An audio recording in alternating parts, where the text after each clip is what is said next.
Welcome back to my channel, guys. It's me, Irvin, with another volume review. This is going to be on Hollow Regalia Corpse Reviver. This is going to be it's actually a really interesting series. There is so much to it that I want to talk about. I do want to kind of avoid giving too much information. I haven't finished it completely. I've read about half of it. I'm looking through all these pictures to see which ones I should probably show to you. But yeah, it's a pretty good series.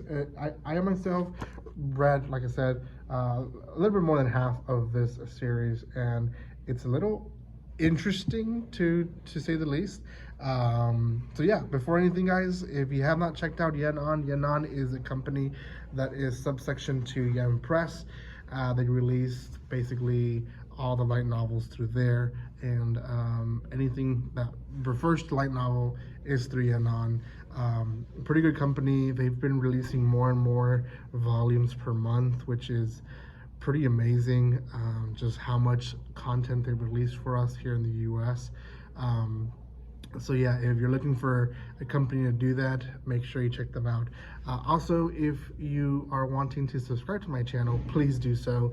I'm trying to reach 5,000, so hopefully by the time the year comes, or the year ends, the next year comes, I'll be at 5,000. Thank you again for that love and support you do show this channel, and for those who have recently been supporting the channel more and more, I do appreciate that as well. I know at one point it was a lot different from where it is now, so make sure you continue supporting because I still have content to release for you guys. Okay, Hollow Regalia. Two main characters, Yahiro and Inoa, I believe is how I pronounce her name. They are in the front cover, so that's Inoa and this is Yahiro. They live, and there's actually a pretty good chunk of the volume explaining, and this kind of like post-apocalyptic Japan. Essentially, Japan fell to a meteor, and then there was dragons and beasts basically showed up, and it was a chaos. Basically, xenophobia happened to Japanese, and there was this thing that they call the genocide. It's not genocide with a G, it's genocide. And essentially, people started killing the Japanese people because of reasons. Xenophobia, essentially. So a lot of the people that were Japanese ended up being isolated, and one, hiding the fact that they're Japanese, and two, taking very odd jobs. This is where we meet Yahiro, and he took this job of basically being a dragon slayer, I believe. He took dragon blood, where he was drenched in it, and because of it, he has these powers that he uses, and he transports, now is his main job, he transports stuff for people. In this job, essentially, he meets Aroha, and Aroha is also Japanese, right here, and she herself is special. The government is basically targeting her because she can control Maju. Now, Maju are basically monsters. Now, that in itself is very much useful for the government. I mean, it doesn't take a rocket scientist to see how how the government can exploit that power, right? So the fact that she can control monsters, it's a good thing. It plays well for her positives, I guess. Yahiro has a mission. His mission is to look for his sister that got lost in this genocide that happened. People killing Japanese, people ran away. Essentially, he has hopes to find her eventually. Now, there's a lot of other characters that do show up. Her in the back, she's basically a she's a reviewer online. She does a lot of videos, just like me. She's a streamer. She's Ottawa Waon. She's a cosplayer, and she does content on her videos that are usually not that interesting, is what it says here. There's a special reason why she continues to stream despite the low viewership. Now, there is a reason about that behind it, but yeah, there's other characters that do show up. It's an interesting story in a interesting world of how they constructed. I really enjoy all these characters. It's a very vibrant story, and it's high with action, and it's very detailed actually.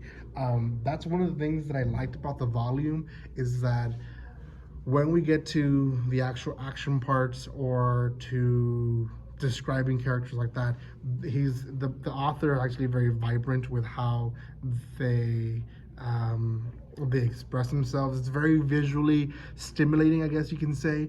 Whereas other times I feel where series are supposed to be heavily in action, the action scenes are not really that great. It's like if you were to read Dragon Ball Z in a light novel and it was badly done, then the light novel would be, 200 episodes in one light novel. Because let's be honest, Dragon Ball it's mainly fight scenes, and if you can't describe them well enough, then you're pretty much are left with not a lot of story building behind it. So this one, yes, it has story building. This whole genocide is a big part of it, and him finding his sister, and her being basically a runaway, or not runaway, but government going after her. There's a lot there behind that, but the action scenes at the end of the day, like I said, are very much visually done correctly in how they express it. So action and magic is probably magic in its own way are the main themes on this story.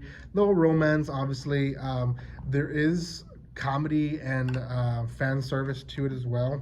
I feel like if this came out as an anime, the fan service might be way more over the top as what it is as a light novel, just because I've read similar light novels to it, and usually that's how it happens. Is the the fan service is not so big in the light novel that it interrupts the story, but when it becomes an anime, it's a whole different story. The fan service is actually over the top. It's way more than the actual story, and it takes away so much of what the actual story is. So I'm hoping they don't do that if it ever becomes an anime.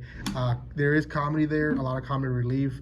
It is a serious world, so the comedy is actually really needed, and I actually do appreciate that they put quite a bit of it throughout the whole volume. So yeah, guys, that's pretty much this volume. It's a great series. Go check it out. Hollow Regalia Corpse Reviver. So give it some love. Thank you guys so much for watching this. If you have not done so by now, subscribe to my channel. Give some love by commenting, liking, and sharing, and I will see you guys next time. Like always, don't be strangers. Go give some love to Yenon as well.